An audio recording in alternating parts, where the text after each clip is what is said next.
Let's see. Get some notes going.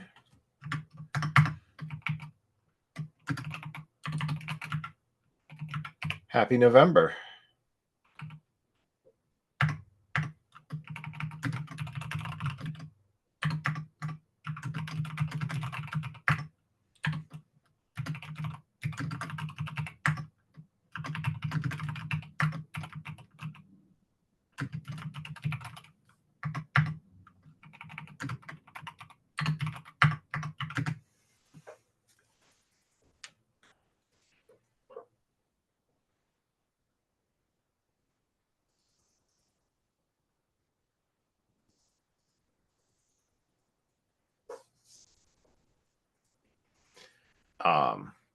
So talking with Matt last week, who isn't here right now to represent his own findings, he went through a bunch of the GitHub Actions CI that various projects have and found evidence that teams were building SBOMs and was working on tracing out where they were stored. He was also talking with the Istio and Kubernetes folks who use a tool called BOM to generate SBOMs, and at least the Kubernetes ones are not clearly published for general consumption. And if Matt's not around, I can't really represent more of the status than that. So looks like Matt's not going to be able to attend.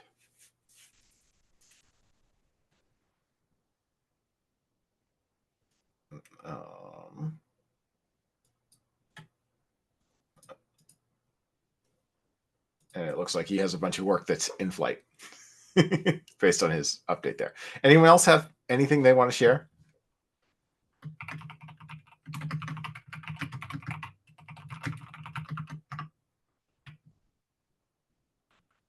Go ahead, Brent. I don't know if I have anything truly novel to share at the moment. I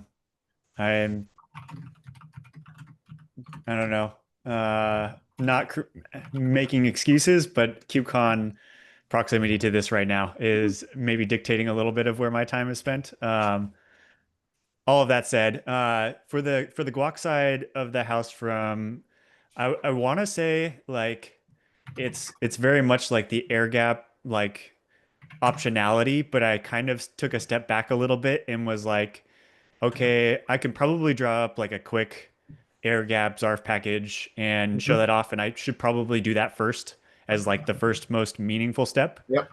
So I'm making a mental note to myself just to like do that.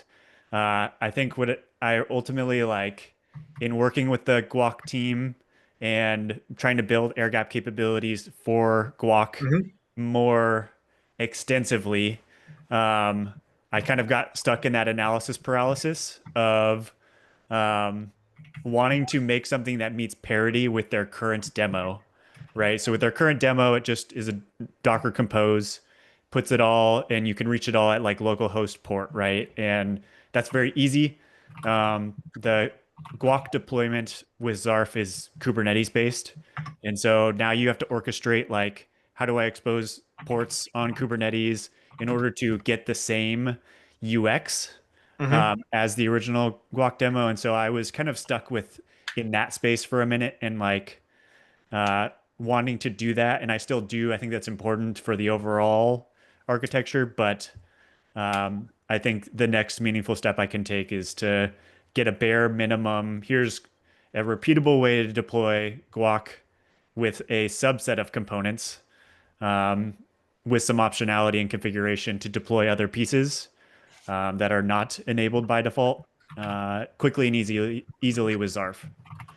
So I'm going to take the action item to actually do that and not stew on some of the big picture stuff, at least to get a first step and get feedback from people, whether it makes sense or there's something weird or wacky about the format, and then keep stewing on the rest of the pieces. I've got other limitations in Guac for the air gap that I am gonna write issues for soon. but it's mainly been building a map and not actually putting anything public facing. And I Yep. really need to get all that public facing.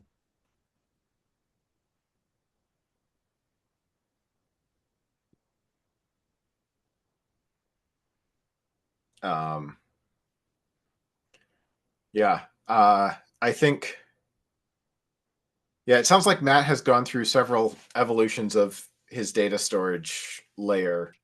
Um, Again, which doesn't get us directly to our answers, but you know, lessons were learned along the way, I guess. Yeah.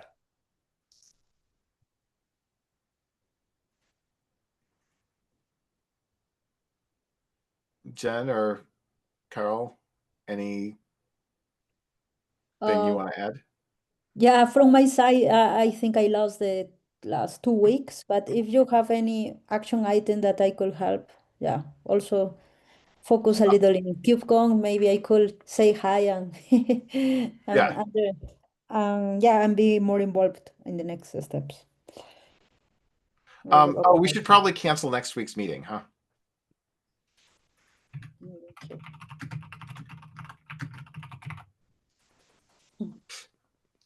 Since I think most of us are going to be at KubeCon at least. Yeah, I think, Yeah. well, I hope to meet you and Yeah. talk more about this and any initiative to try to help more. Yeah.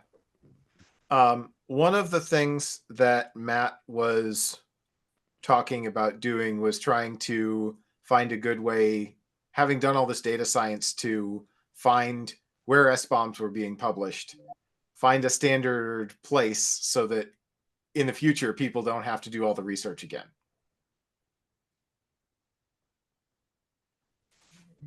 I like that take in particular, because it is a very broad action item, right? It applies to projects individually when they're like building with non-abstracted tooling. You know, if you build a container image, you have the container image, awesome.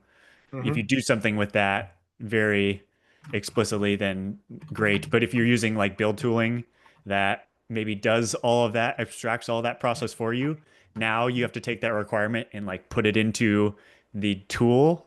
And it like, again, changes the workflow, changes some of the requirements. So I think it would be valuable, at least to have something to point to and say, hey, Go releaser is actually the one building all of my binaries and creating my SBOMs and all of this stuff and putting it in this spot. And I don't have a lot of control around that at the moment. Maybe we need to influence, kind of the ecosystem to. Well, yeah.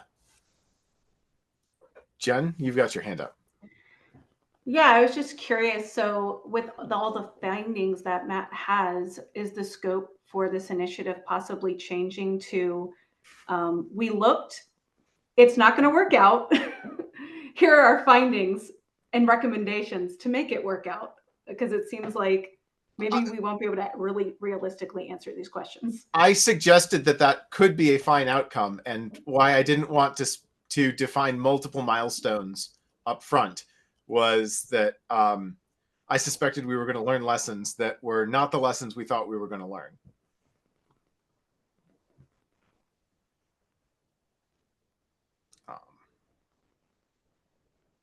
Which, in turn, I suppose there's a lesson there for you, but yeah.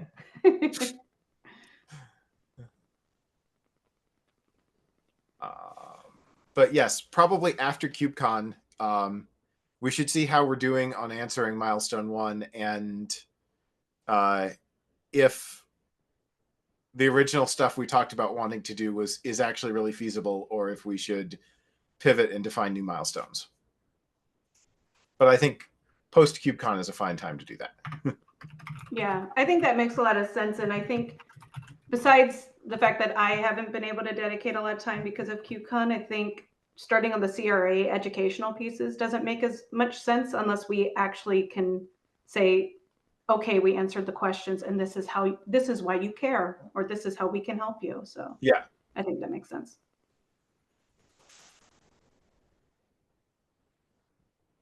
Well, if no one else has further content, I'm happy to give people, 40 minutes back or so.